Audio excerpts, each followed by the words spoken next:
let's keep the ball rolling with your next comedian, the amazing Ira!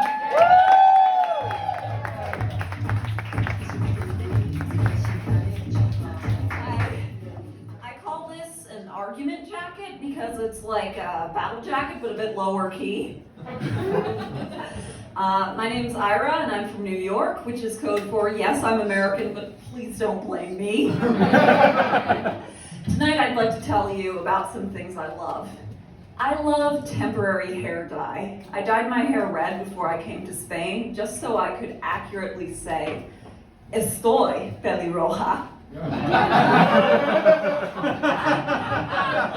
I love being a lesbian, but I'm jealous of bisexuals because they get to celebrate both sundress season and gray sweatpants season.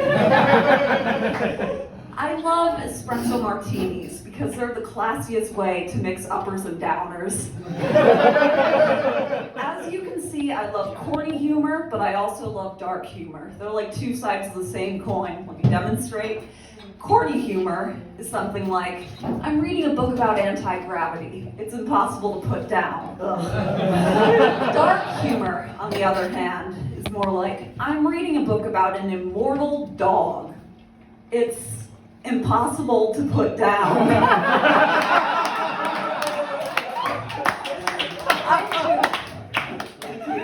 I'm Jewish. Happy belated Passover, everyone. And I love Shabbat because it takes the concept of thank God it's Friday to its logical conclusion. I want to host a Shabbat dinner at TGI Fridays. I love David Bowie, but I wish he'd done an Eras tour. I love the late, great American rock singer Meatloaf, but I love his acting career even more. He was in both the Rocky Horror Picture Show and Fight Club. That means he covers both ends of the obnoxious film student spectrum. I love how Europeans use the metric system everywhere except their rock lyrics. Like, think about it. Queen were British, but Freddie still sang 200 degrees, that's why they call me Mr. Fahrenheit. A little bitchy. The Who. Yes, I'm dedicated Whovian. They were also British, but Roger Daltrey still sang, I can see for miles and miles. And Led Zeppelin, they were also British. Robert Plant sang, I'm gonna give you every inch of my love. I'm surprised that poorly endowed American men don't use centimeters for that purpose. Just imagine that. How big are you, you little creep? Double digits, babe. It's like 10.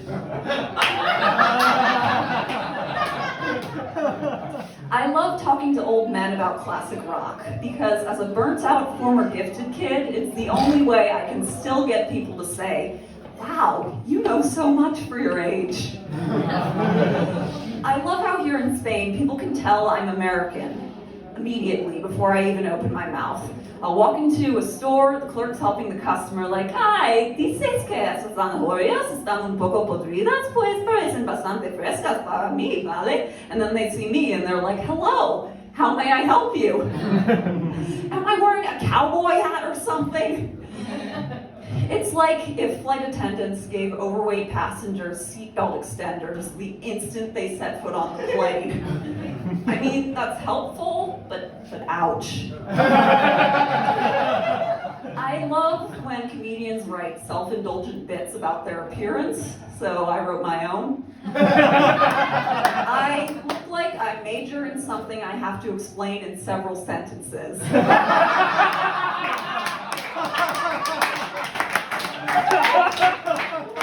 I look like a tall Chucky.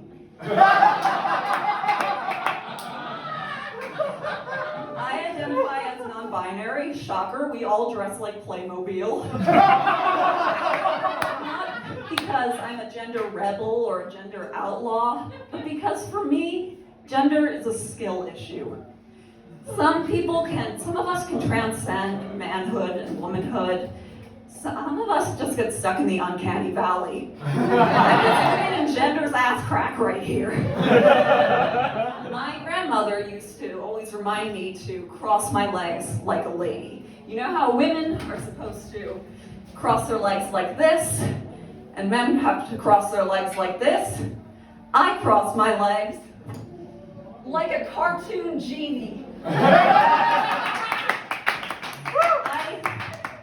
have a German housemate who calls me the American lady. I'm not even offended by the misgendering. He's just making me feel old. Now, if he called me an American girl, then, oh yeah. All right. Take it easy, baby. Make it last all night. She was an American girl. My voice is a karaoke 4 and a comedy 6. I've written a lot of comedy songs, and I love to share. I'm really excited to share them with you once my guitar gets through customs. And I am doubly excited to get my guitar back, because as a very lazy, very lonely lesbian, I'll finally have a motivation to trim my nails.